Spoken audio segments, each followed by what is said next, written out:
Fitbeauties Culinary Lab with the wonderful Madeline Garcia. Hi guys, thanks for watching.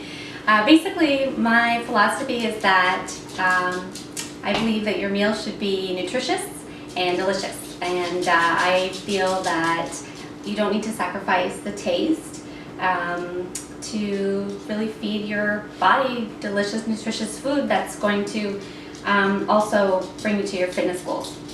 And that's it, really. Today we're going to make Chipotle meatballs. They're regular on my blog. I make them a lot, and they're really easy. So Brandon's going to have no problem.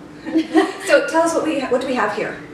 Okay, so I just started with pre-chopping some veggies. So I like to give the veggies a bit of a bath, vinegar and water in the sink.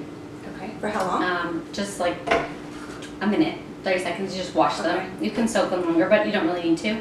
These are all organic anyway, so there's really not a lot to wash off in terms of residue, but still give them a good wash. Then I chop them all up, and I'm actually going to use the food processor to get them, to chop them really fine for us. Okay. You don't have to, you can use a knife. This is just an easy way that I get it done. Okay.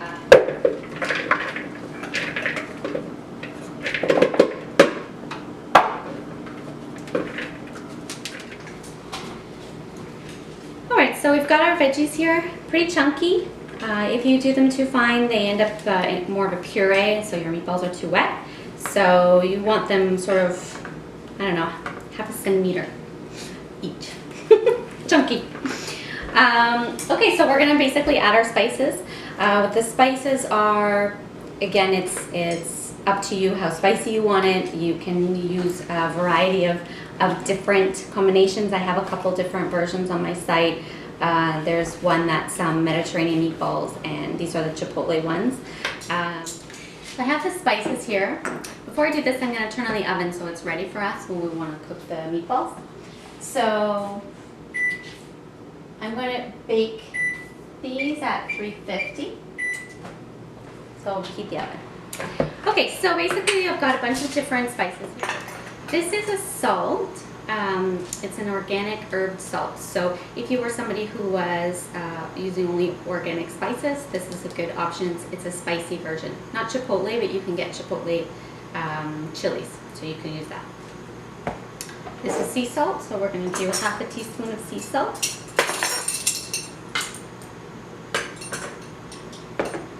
This is dry mustard seed powder.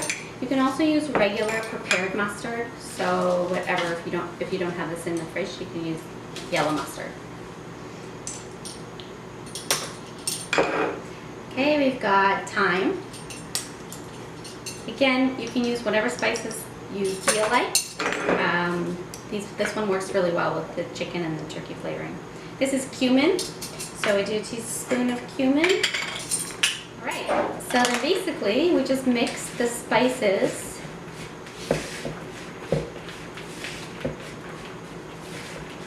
into the veggies, so it's like that.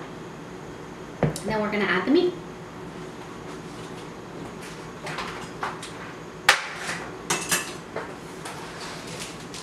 Right, so we have the ground chicken.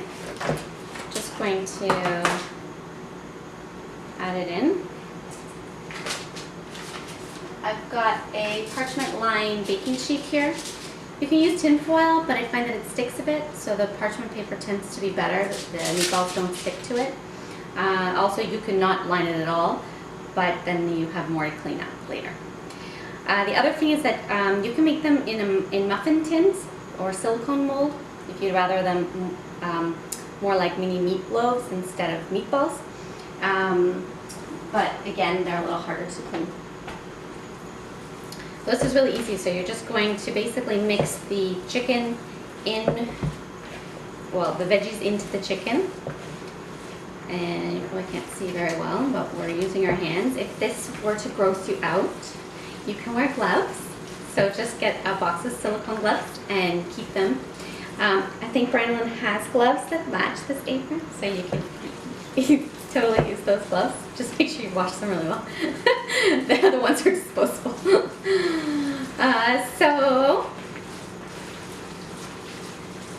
we've got pretty well mixed chicken.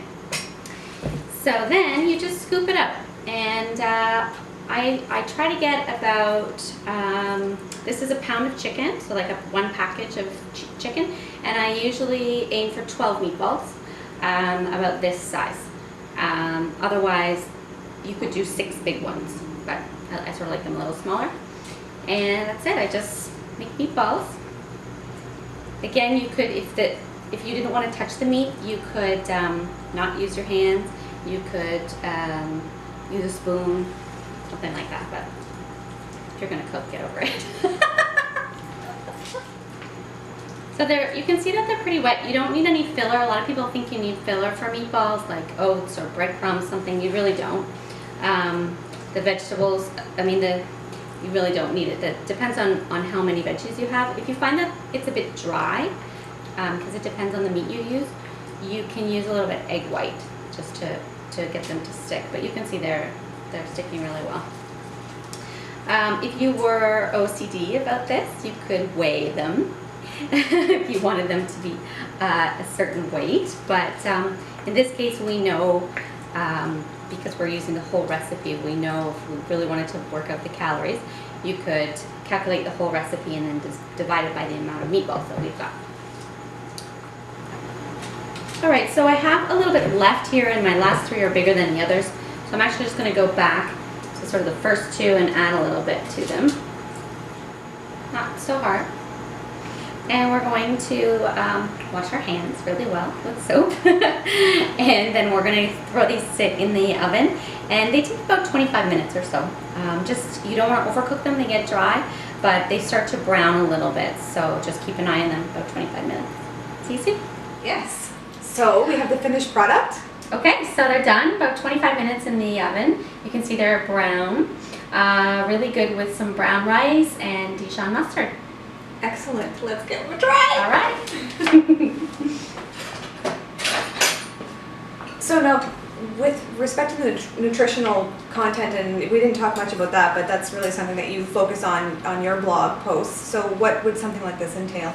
So basically a serving size for us would be 2.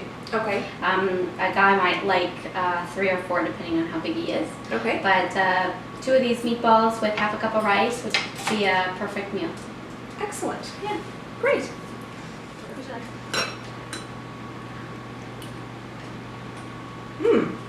They are very good. Are they good? Yeah. Great. Lovely. Whew. Pass the test. Great. Even I can make them. This is wonderful.